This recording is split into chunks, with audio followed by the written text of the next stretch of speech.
প্রত্যেক দিনের মতোই সকালে উঠে ভগবানকে ধন্যবাদ জানালাম আরো একটা সুন্দর দিন উপহার দেওয়ার জন্য। কিছু কিছু মানুষের মধ্যে কোনো গুণ থাকুক বা না থাকুক, তাদের মধ্যে মানুষকে বিচার করার ক্ষমতা ভগবান অশেষ দিয়েছে। তারা কয়েকটা কথার মাধ্যমে বিশেষ করে কোনো মেয়েকে তাৎক্ষণিক দেখা মাত্র খারাপ বলে তকমা লাগিয়ে দিতে পারে। তারা খুব সহজেই বলে দেয় ওই মেয়েকে আমার খুব ভালো করেই চেনা হয়ে গেছে। কখনোই তারা তোমার পিছনে ফেলে আসা দিনগুলো বা তোমার লড়াইগুলো বা তোমার কষ্টে কাটানো দিনগুলো চোখে দেখেনি বা ইচ্ছাকৃত ভাবে দেখার চেষ্টাও করেনি। ওই যে আমি বলি না, কথা বলতে যদি কোনো টাকা পয়সা লাগতো তাহলে আমরা সব কথা খুব ভেবে চিনতে বলতাম। একটা মানুষকে বিচার করা যেমনই সহজ, তেমনই তার জায়গায় দাঁড়িয়ে তার পরিস্থিতি, তার লড়াইটা লড়া খুব কঠিন। তবে সত্যি কি এইসব মানুষদের কথা গায়ে মাখা উচিত? একদমই না।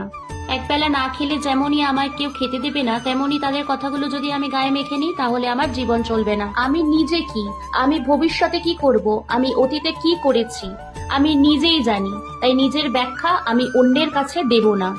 তাছাড়া বলাটা যাদের স্বভাব তারা তো বলবেই, তা আমি যতই ভালো কাজ করি না কেন বা যত ভালো হই বা না কেন, দিন শেষে নিজের কাছে নিজেই সৎ থাকলে কারোর কথাই জীবনে স্পর্শ করতে পারে না। কাউকে কষ্ট দিলে সেই কষ্ট ফেরত আসবেই, দুদিন আগে বা দুদিন পরে।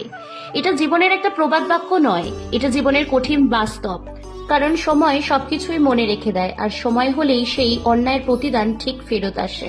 যাই হোক, কয়েকদিন ধরে পায়ের ব্যথাটা বেশ ভালোই বেড়েছে আর শরীরটাও ঠিক ভালো নেই। তাই সমস্ত ভালো মন্দ মিলিয়েই তোমাদেরকে এই ব্লগটা শেয়ার করলাম। তোমাদের কিরকম লাগলো অবশ্যই কমেন্টে জানিও। হরে কৃষ্ণ, রাধে রাধে, হরি বল।